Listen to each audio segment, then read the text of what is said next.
Hello there, I'm Dan Button, and this week the podcast comes to you backstage from the very, very famous London music venue, the O2 Arena, where Adam Lambert, a man who I've known for many years, is performing as the frontman for Queen in place of Freddie Mercury. Now, this is his new gig, really, so I'm going to talk to him all about how that happened, how Freddie is his inspiration, how he prepares for a gig like that. Plus, if you're a fan of Adams from American Idol, we're going to hear all about his meeting with Simon Cowell for the first time in a decade. Stick around too, because Adam's also going to be taking on Shuffle, Delete, Repeat, where he has to choose from some of Queen's biggest hits. Also, if you love this podcast, we've got loads and loads more amazing stars like Robbie Williams and Kylie Minogue and Simon Cowell, Shawn Mendes too, all in our back catalogue. You can subscribe right now for free. They're all there, and you'll get the interviews as soon as they're released. I'll have some of your comments on our previous guests at the end of this interview. But now, let's go in-depth and personal with Adam Lambert. Adam Lambert, welcome to the pod. And this is so cool because we are backstage at the O2 Arena in one of the dressing rooms. It's very glamorous back there, isn't it? I have to be honest. And this is what people always expect, that backstage at one of these venues like the O2 Arena is probably going to be, velvet curtains and plates of sushi everywhere. That's not the reality, is it? No, and this is one of the nicer venues. We've played some venues across Europe they smell and yeah. So that's why some artists sort of bring their own whole setup with them, don't they, wherever they go? Yeah, I mean, you should see me. I'm rolling it up myself and packing it in a knapsack and just bringing it to each venue and then untucking it and folding it up, nailing it up against the wall. No, it is part of the hospitality service that tours put together to kind of make it a little bit more livable. But it's pretty cool because you are on stage in about 90 minutes. So what's going through your mind? Because obviously you're heading on stage as the lead singer of Queen in front of 15,000 people at the O2 Arena. I mean, at this point, are you thinking about that, or is it something that you just get into the moment that you hit that stage? I think now, since we've been doing this for so long, we've been working on and off now for about 6 years, or going on 6 years. So I don't get really that nervous anymore, and I feel like it's family. It's kind of the normal for us is working together. But being here in London and being on stage, you get out there and you realize this is a British band. Mm. This is the UK's baby. They own. There's an ownership with Queen and sort of this hometown feel about them. And so the audiences here are plugged in a far different way. The connection is like double what we find in other countries. So I think I'm excited that I'm going to be in front of an audience that's like diehard. And how long did it take for you to actually be able to feel, because you say you've been doing it for 6 years, but feel like I'm accepted as part of this band now. I am the front man, because of course you couldn't be filling bigger shoes when you're singing the songs that Freddie Mercury sang. I think that the band made me feel very comfortable off the bat. They were always very warm and open and sort of like, well, what do you want to do? And how it was always a collaboration, which I've said this time and time again, but they could have told me exactly what they wanted me to do and I would have listened, because they're Brian and Roger. And I think it was what took a little while was feeling embraced by the fan base. That was something that came with a little time, I think. And also with my own confidence. When I started with them, we had solid shows, but looking back on it now, I think I've grown a lot. I think I've grown more comfortable with taking on this position as frontman, and more comfortable with the material. That's the thing when you look at Freddie and the band and the old footage of them on tour, they had been singing these songs for years. So for them, it was sort of second nature to get on stage and perform them. It took me a while to catch up, with the guys and get the songs into my body so that I wasn't thinking, but I was just doing and feeling. Shuffle, delete, repeat. So we've got two different categories for you. The first is Adam Lambert's solo songs, and the options are What You Want From Me, then Never Close Our Eyes from 2012,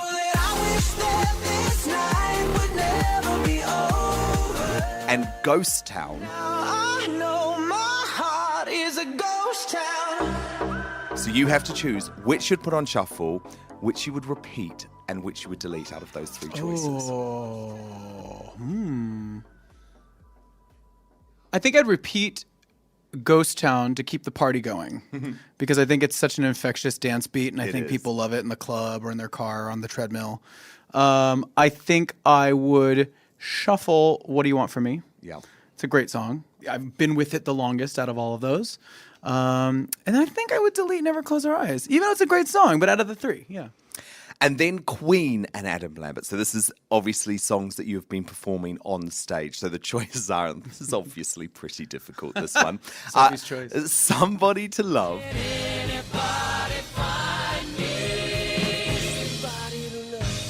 Another One Bites the Dust. Another one bites the dust, and another one gone, and another one gone. Another one bites the dust, yeah. And Who Wants to Live Forever.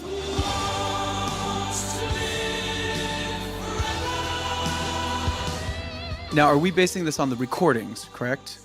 Well, you can base them on the recordings, or If I'm which basing you him on, prefer to if I'm perform. basing it on recordings, I would repeat Another One Bites the Dust. I think it's a brilliant record that is so timeless. Perfect. It still sounds fresh.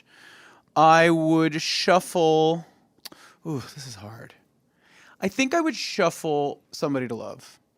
And I think I would delete, which is like, this is like impossible. I couldn't actually ever delete any of them, but I think I would delete Who Wants to Live Forever. Out of As those a three recording. choices. I think the other two recordings are stronger. Well, thank you for being so honest. So detailed.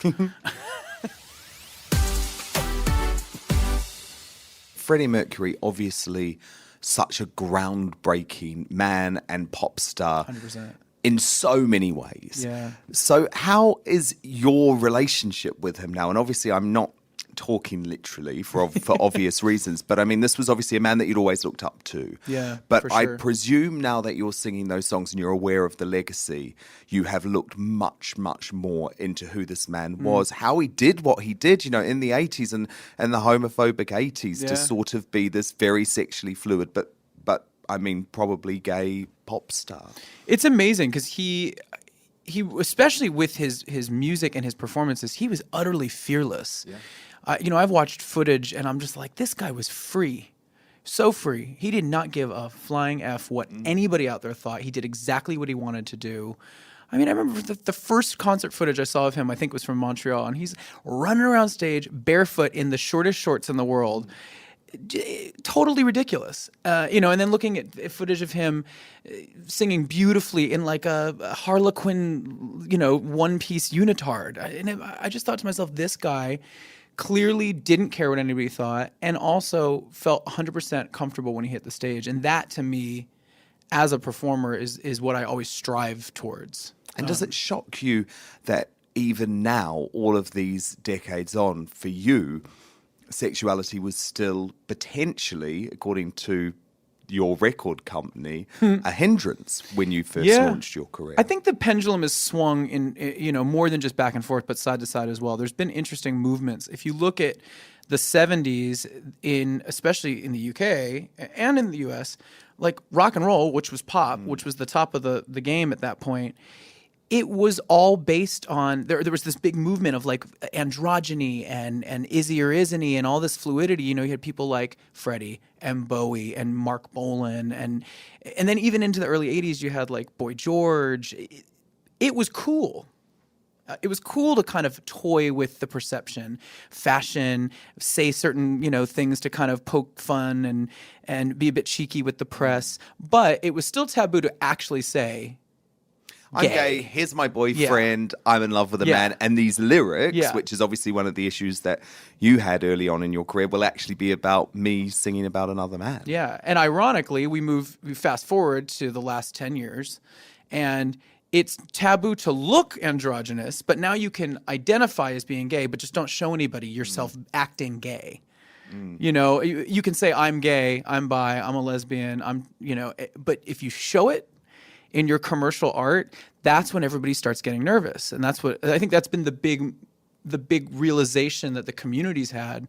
I know one of the conversations that's been going on is like the pronoun he in a song of a gay artist singing about a lover. Obviously, that would be a man in that lifestyle. Why can't we just say he? I mean, that's been a conversation over the past couple years that I feel privileged to sort of be in the mix on, because I think there's a handful of artists that are going, okay, I'm going to say he. The 5. So this is now the 5, Adam, where I ask my guests to pick the 5 songs that mean the most to them. So it could be like a song that reminds you of your time on American Idol or touring with Queen, or a song that you listened to growing up. So let's get your 5 tracks, why they mean so much to you. What is choice I think I'm 1? actually still kind of formulating my list, but 2 of them have been brought up, I think, or one of them has been brought up. What Do You Want From Me, I think, is one.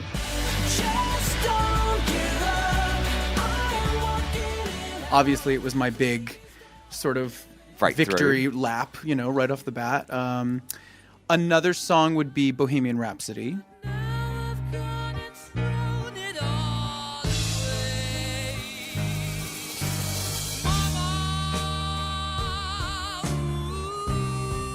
Was the song I sang for my audition on American Idol. Yeah. It kind of got me here. Yeah. To this day, I'm still, in Queen doing this with them. So I think it was because of that audition. Well, I mean, when you auditioned, I guess you could never have imagined that would ever happen. Crazy. And if somebody had told me that, I would have been like, yeah, right. I don't believe you. Song 3? I need 3 more. I think Kiss by Prince.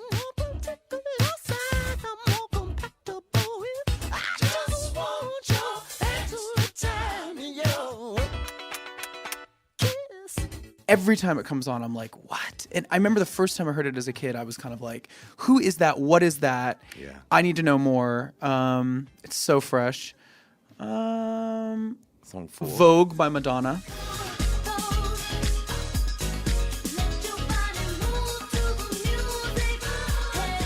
Gotta have Madonna in your top 5. Because I remember being a young man when that came out. What was that, 91, I think that song came out? Something like that. It was definitely early 90s, wasn't it? And I just remember not understanding what gay was yet, really, but thinking that it was really fabulous and feeling very fabulous when I listened to it, and kind of wanting to dance and move around like the Voguers that she had, like the ball kids that she had in the video. I think it was sort of like a precursor to me like getting in touch with my own gayness. We all had our little Madonna moment. And I think it was Vogue for me. And which song completes your 5, Adam?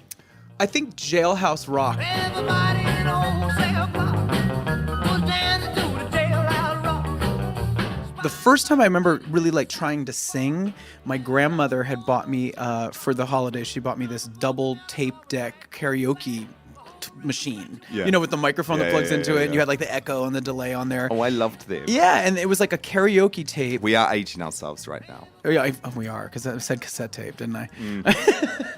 And you would there are a lot of kids listening who don't even know what you mean. It's a plastic music thing with the but it wasn't even the real recording of Elvis. It was this like session singer doing Elvis songs, and they record it specially so you could like duck the vocals out whenever you want, so that you could take the lead vocal. And that's how I sort of first started playing with a microphone and first started singing, was with this like Elvis karaoke tape, which I didn't know wasn't Elvis. And so years later, when I started really listening to his recordings for the first time, I went, wait, this sounds a lot better than that karaoke tape I had. And then I found out why.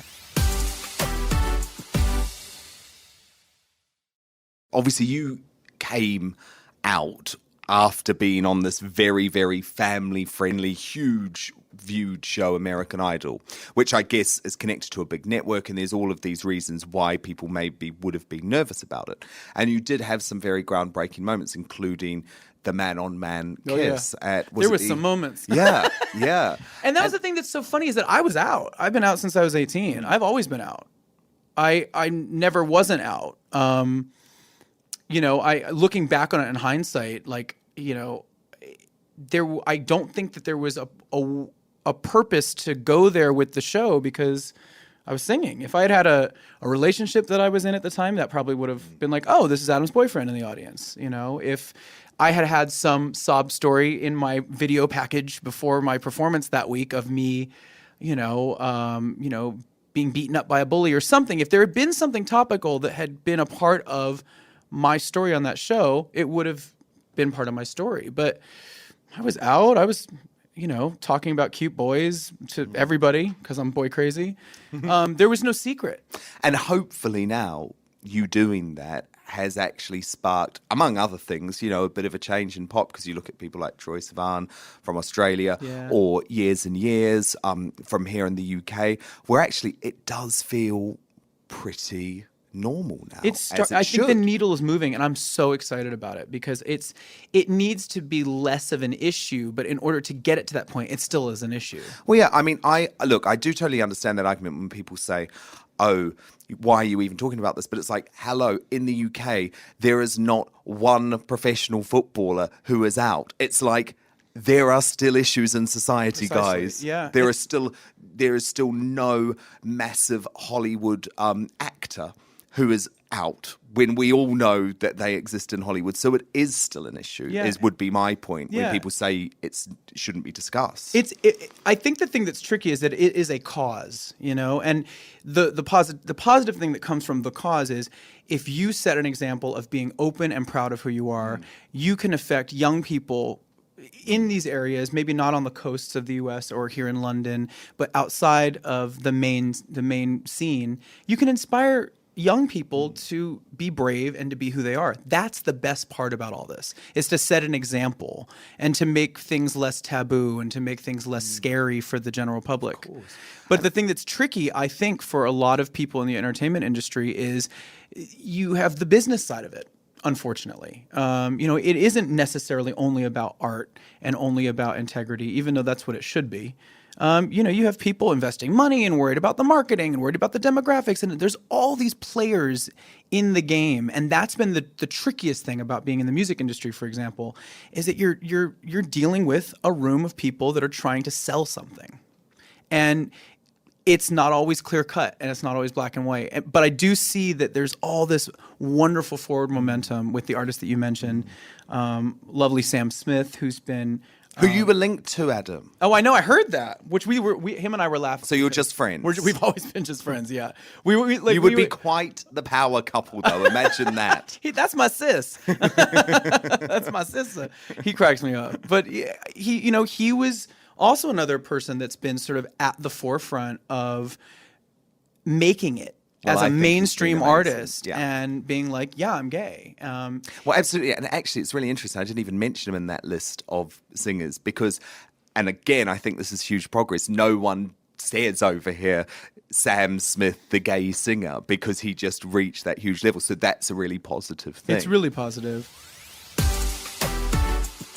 Firsts. Your first celebrity crush. Leonardo DiCaprio. First concert you attended. Paula Abdul, Under My Spell. Was she a judge when you were on American Idol? First person you were starstruck by. I don't know. I first worked with Val Kilmer. He was like the first movie star I ever worked with and ever really, besides just a chance quick meeting, but actually sat and talked to him, got to know. And I was just a bit starstruck by him because I'd seen him as Batman and in Top Gun and all this stuff as a kid. And your first piercing? My first piercing was they were my ears. I got my gauges done. How old were you? 25 or 26. When you were looking back and obviously you've spoken about the research you did into Freddie Mercury and how you've tried to get into his head, you have raised some interesting points about his sexuality where you say you don't actually know 100% that he was gay. What's your take on that? I think if by definition, I think Freddie was bisexual. I mean, I've talked to a lot of people that know him, including his bandmates and his, former friends. I've met friends of his and seen documentaries on my own. I think at some point after he separated from his first wife, he was definitely predominantly with men, but he had a relationship with a woman in there at one point. He slept with women here and there, from what I understand. I think that it's actually quite ahead of his time in a way, because I think you're seeing more of that kind of conversation around sexuality now, fluidity, and sort of people saying, look, I'm whatever. I don't want to label myself because I explore this, that, and the other thing. Which is hard for the masses to wrap their head around, and it's hard for people to understand each other's boundaries when there's not a label put on them. And what's your take on that? I mean, do you label yourself as gay? I'm gay, yeah. I am not fluid. Although I respect fluidity. I think it's beautiful if you want to explore. And I think we're entering an era right now where hopefully some of the fear and stigmas lifting off of sexuality and some of the shame, and people are able to just sort of be who they are and enjoy themselves and connect. Now, obviously, this is a very, very exciting time It for is. Queen because Yes. there are these big concerts here. There are 10 big dates that have been announced in Las Vegas. And of course, this all comes at the time, Adam, where there's all of the hype around this Queen biopic, which is going to be in theatres later this year. Now, is it true that some of the cast of that film actually spent some time with you and the band backstage? I met Rami. I met him backstage. Lovely guy. And he's playing Freddie. Yeah, lovely guy. And from the trailer, and I saw a clip, I saw a scene, and he looks just like him. It's fascinating. I can't wait to see the film. I think it's going to be great. So it feels like Queen can still play a role in music today. I think that their songs are timeless. I mean, you see it Absolutely. every time we get on stage in all these cities. You have all ages out in the audience. You have, the people that were there for the first time out. You have their children, their children's children. Everyone knows the words to all the songs. I mean, they're really timeless pieces of music. And I don't know there's that many bands who can really claim that. No. Absolutely not. And I guess for you, though, it's an interesting one because you have your own solo career. You are working on your 4th album at the moment, I believe. Yeah. So do you stay personally committed to Queen? I mean, is this something that you see yourself doing in years' time? What's that relationship and priority I think we're honestly taking it sort of as it comes. We have our Vegas residency in September, which is super exciting. We're playing 10 shows out there. That'll be something kind of a new way of doing it for us. And I'm open to the future. I think Roger and Brian and I have a really cool relationship where we're kind of like, hey, should we? Shouldn't we? What do you think? And definitely in the past when I had my last solo album came out and I had to do promotion and I did my own tour, obviously this was on hold, the Queen opportunity, in order for me to go do my thing. But I guess you don't want someone else coming in, do you? So you've got to... Who's it going to be? Well, I don't know. exactly. But Roger and Brian, they still love performing. They still see do. themselves They going do. strong. They're amazing. I'm shocked because I get off stage and I'm exhausted sometimes, and I think to myself, these guys are 70. No, that's what I mean. Like, And they're still doing it. Totally. And the word respect that I have for them is so 100%. huge. But it's so interesting, though, isn't it? That comes from a place with those legends. You look at Sir Paul McCartney. You look at Elton John, you look at Mick Jagger. There's something about that generation and I guess the adrenaline and the love of performing, because they don't need to perform for the money, do they? I mean, they're performing for the love. I think they realize the connection that they have to pop culture and to these people, these fans that have been supporting them. It is really important. And it's interesting because it's something that's taught me a lot about why I do this. It reminds me of the real heart of why you get into the music industry as a performer. Obviously, people want to make money and you want to have some sort of fabulous lifestyle, but it really is about getting onto that stage and looking at people and singing to them and that connection in that moment. You can't really describe that to somebody that hasn't done it. And it obviously, it's a little cute little boost to the ego, but more than that, you're really doing something for them. Oh, gosh. The audience is collectively feeling something and going through something, whether it's laughter and joy, whether it's some sort of, a moment of tears. You're shifting somebody. It's alchemy. It's magic.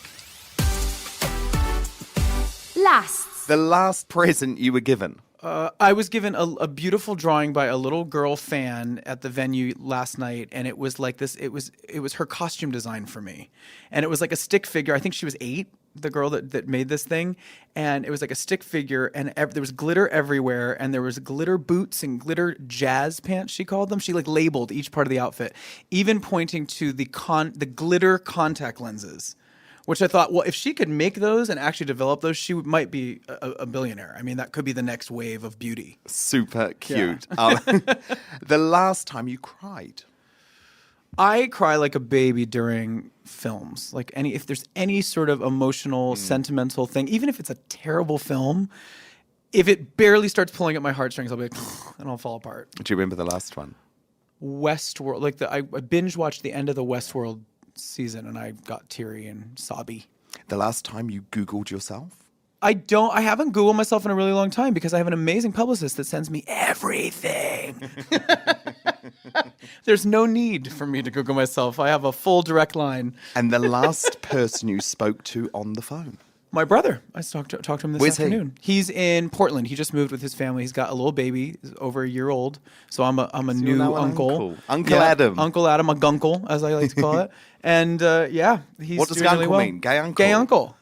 Which is the best that. kind of uncle to have because, I at this point I don't have any kids in the foreseeable future, and I'll just dote on this child and get him anything he wants and spoil him and then hand him back to mom and dad. Love his gunkle. Yeah. Now tell me, Simon Cowell is obviously someone that in this country is totally connected to American Idol because when it was a big hit over here, obviously he was at the forefront of it before he left to launch X Factor USA. Do you have any ongoing relationship or communication with him now? I saw him. I went to do the X Factor finale last winter, the winter before. Yes. And it was great because I hadn't seen him in like 10 years since I was on Idol. And I was like, hey, and it was such a nice reunion because, Simon really supported me when I was on the show. He was amazing. I mean, he even gave me the tough love that I needed as well. I mean, that's the thing. Simon is known as Mr. Nasty. He's like the guy that's going to tell you the truth. He's the guy that's going to give you the thing that you might not want to hear. And I think the thing that's so brilliant about that is that it all comes from a place of sort of understanding the music industry. More than anybody on the Idol panel, he had the most experience in developing artists and taking them and making them stars.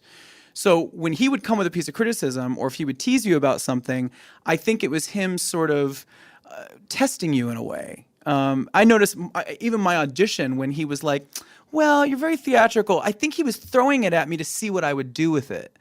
And I think Simon's he's methodical that way. Like he wants to see if you can hang as an artist because this industry is unforgiving and it is brutal and the public is even worse.